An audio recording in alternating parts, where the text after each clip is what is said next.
nuestro primer invitado, amigo, compañero de la vida, compartimos juntos un proyecto maravilloso que es la idea esta de la cooperativa La Masa. Bueno, pero hoy te traje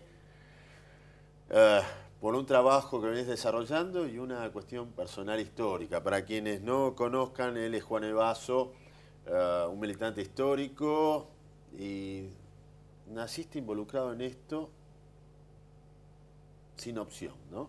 O sea, a partir de lo que le ha pasado a tu viejo. Y bueno, él es militante de hijos, Pasión Hijos, en la época de la dictadura. Y por ahí se me hace difícil, Juan, porque yo te conozco a vos de hablar de café, compartir esto, pero tu situación fundante, o sea, desde tus viejos, ingresar a la política de entrada, porque sin decisión, sin opción. Digo, ¿cómo es esto? ¿Cómo ha sido este proceso? Disculpame, pero es muy difícil porque me encuentro con el amigo y le tengo que hacer una pregunta cruda, ¿no?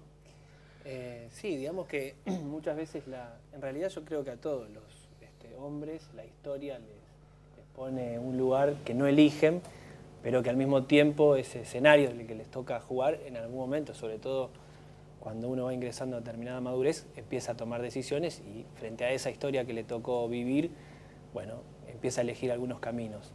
Es cierto que la historia que me tocó vivir a mí, que es la misma que le tocó de distintas maneras a grandes cantidades de compatriotas, ha marcado a lo mejor determinados trazos de lo que ha sido la constitución de la personalidad. Estoy hablando de mi caso como el de muchos otros compañeros de hijos, pero en realidad si hay algo que nos marca a los militantes, no es tanto la condición de ser hijos de desaparecidos, sino la convicción de aferrarnos a una bandera, a una lucha que iniciaron las madres, que iniciaron las abuelas, pero que también es la lucha, la larga lucha por construir un país diferente que a lo largo de tantos años, generaciones tras generaciones han intentado llevar adelante, que por supuesto una de las últimas generaciones, quizá la que más cerca estuvo de plasmar un modelo de sociedad más igualitario, fueron los militantes de los 60, 70, pero también nos sentimos hijos de todas las generaciones de luchadores desde que tenemos historia en este país. Perdóname que insista en esto, pero ¿vos qué edad tenías cuando se llamaba a tu viejo? Bueno, yo nací justo el mismo día que mi papá cumplía años y el mismo día, o un día después, que él fue secuestrado. Por estos días se está llevando adelante el juicio de Hospital Militar de Paraná. Yo nací justamente en Paraná. El caso que se está investigando en ese juicio es un caso que tiene que ver con una chica que vive acá en Rosario, que también es militante de hijos, Sabrina Gulino, sí, que en realidad es hija de Tulio Valenzuela y Raquel Negro, dos militantes montoneros secuestrados en la Quinta de Funes.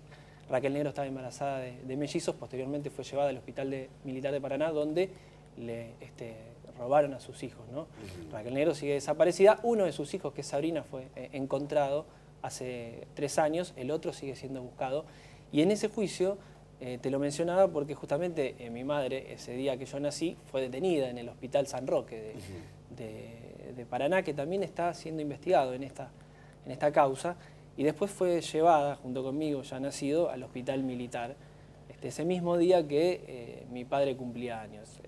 Esas son las cosas que la historia a lo mejor no te permite elegir, pero que sí te ponen un panorama para que después uno tome los caminos que, bueno, que ahí sí opta, ¿no? Yo digo en esto, porque es fundante, ¿no? Y vos decís, ha pasado en la historia de la humanidad en muchas ocasiones, pero cuando le pasa a uno, y no estoy en la visión compasiva, que no se tome por ese lado, pero sino decir, violentamente entran en tu historia personal. Y es un condicionante muy fuerte. O sea, te lo va a decir cualquier disciplina social. Digo, y a todo esto vos trabajás de periodista, o sea, tenés una historia que te funda como persona, porque es fundante de tu persona todo esto que estamos relatando, y a su vez estás en un rol de militante y a su vez trabajás como periodista. ¿Cómo estás llevando este trabajo periodístico de seguir tu historia a través de una labor periodística? Juane está haciendo un fuerte seguimiento periodístico de estos juicios, por eso es tan rico para mí esta entrevista. En realidad también tiene que ver con una concepción del periodismo que tenemos, que es un periodismo que no se desgaja de la subjetividad, que no plantea que existe una forma objetiva y digamos, pura para ejercer un oficio técnicamente, digamos, sin estar atravesado por la personalidad y las particularidades de una persona. En este sentido, que uno se haya abocado a lo mejor a pretender la amplificación de estos procesos, de compartirlo con la mayoría de los rosarinos, en este caso, a través de los medios que nosotros hacemos, tanto redaccionrosario.com como El Eslabón y el Diario del Juicio, que es un suplemento que hacemos para estos productos, es también justamente parte de esa historia de las elecciones, pero también cómo concebimos nosotros el periodismo, ¿no? Que es un compromiso con lo que nosotros pensamos, un compromiso con lo que entendemos que son los procesos políticos, históricos, y con las deudas abiertas de nuestra sociedad, ¿no? Para enfocar a los televidentes que siguen el programa y que no están involucrados en el tema de derechos humanos, ¿qué es lo que se está juzgando hoy? Lo vimos a Tucu Constanzo hablando de vueltas sobre distintos temas y quizás el más mediático de estas personas involucradas en ese escenario horroroso. ¿Qué instancia judicial hoy estamos viendo en esta sucesión de juicios? Hay dos juicios muy importantes que se están llevando adelante ahora. Uno en la ciudad de Rosario, que es el que tiene que ver con lo que sucedió en el Servicio de Informaciones de la ex jefatura de policía que funcionó en donde ahora está la sede local de la gobernación, en calle 2 y San Lorenzo. Sí. En los sótanos de ese lugar hubo detenidos, pasaron por ahí alrededor de 1.800, 2.000 personas en distintos momentos. Más de 300 de ellos están desaparecidos, pero por una cantidad de 94 casos se está llevando adelante un juicio, que es el juicio denominado Díaz Besone. Ese es el título que tiene porque la persona de mayor rango entre los 6 imputados que tiene este juicio es el excomandante del segundo cuerpo de ejército, Ramón Díaz Besone. En ese juicio se han ido ventilando cosas tremendas que tienen que ver con lo que pasó ahí, pero también historias muy fuertes de los sobrevivientes. Estamos hablando de más de 160 testigos que han pasado por los tribunales federales de Rosario, la mayoría ex militantes de la Unión de Estudiantes Secundarios, jóvenes que tenían entre 14 y 20 años. Un fenómeno bien rosarino, ¿no? Bien rosarino y de estudiantes muy jóvenes que han dado cuenta de las torturas, de los tormentos que sufrieron ahí, del robo de bebés, de la desaparición de muchos de los compañeros de cautiverio que estuvieron con ellos, y ese juicio está llegando a sus instancias finales. Este es uno de los juicios, que es muy interesante para los rosarinos porque además tiene que ver con la figura emblemática de Agustín Fesed, que si bien ya falleció, ha sido de alguna manera la cara de la represión durante la dictadura en la ciudad de Rosario, ¿no? El otro juicio que rápidamente te comento y que tiene que ver con la ciudad de Rosario es el que se está llevando adelante en Paraná, pero tiene mucho que ver con Rosario porque justamente está vinculado al juicio anterior, al de Díaz Besone, que fue el de la Quinta de Funes, que fue el secuestro de 17 militantes montoneros, entre los cuales estaba Raquel Negro, que es lo que se está investigando en Paraná en este momento, porque Raquel Negro fue llevada al Hospital Militar de Paraná, donde la hicieron parir a sus 2 hijos mellizos y se los robaron, y finalmente luego la desaparecieron a ella. En ese juicio declaró justo ayer Eduardo Tucu Constanzo, ex personal civil de inteligencia del segundo cuerpo de ejército, y uno de los pocos represores que han abierto,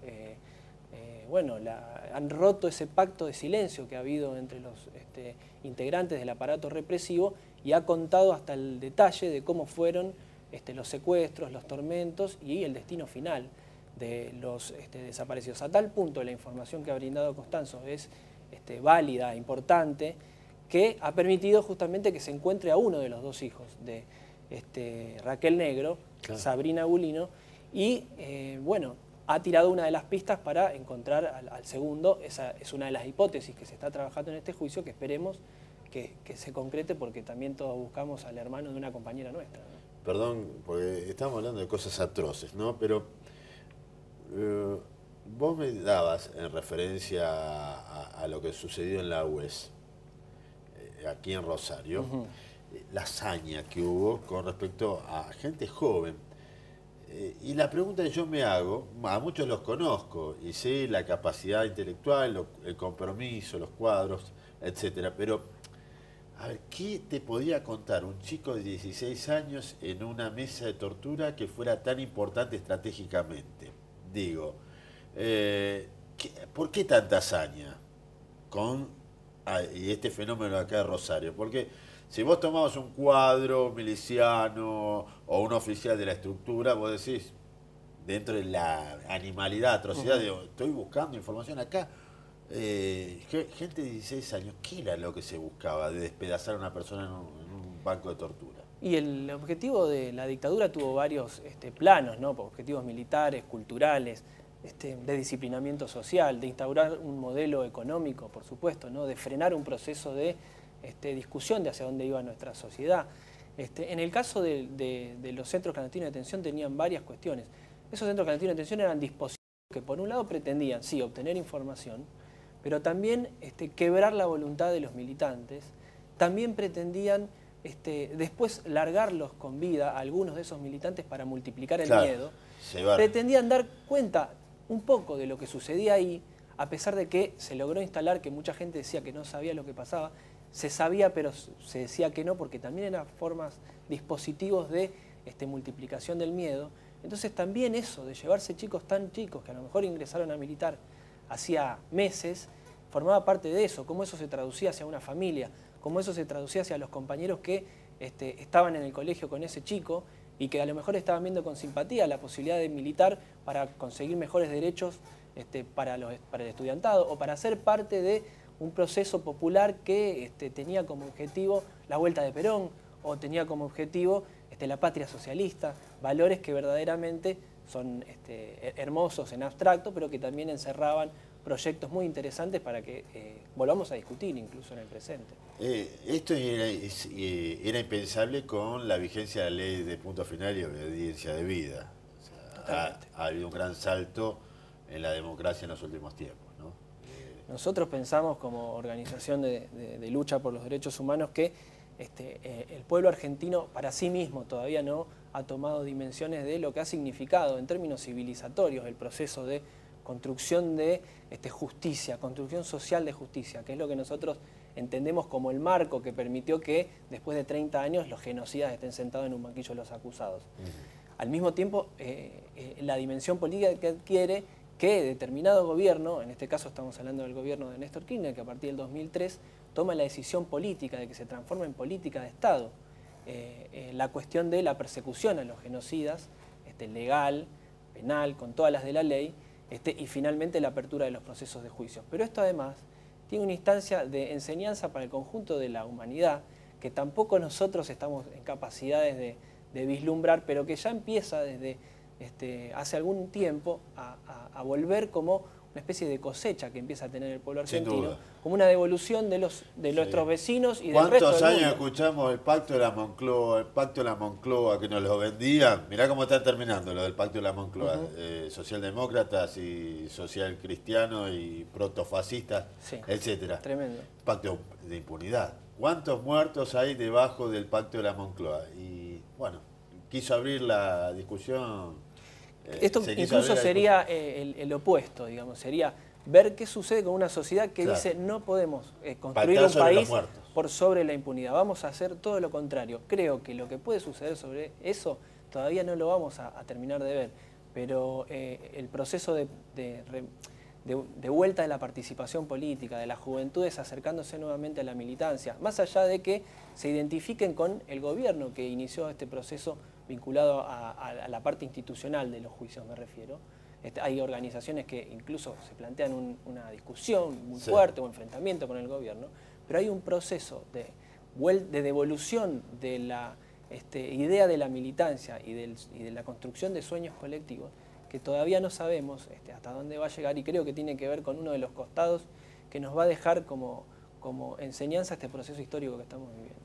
Juanes, gracias por venir, es un gusto y es un escenario distinto, ¿no?, al de nuestra amistad cotidiana, así que ha sido un desafío. Siempre se aprende algo con vos, Rubén. Esto que decías de las mujeres lo voy a practicar en casa. Es que hay que tratarlas bien, son las jefas.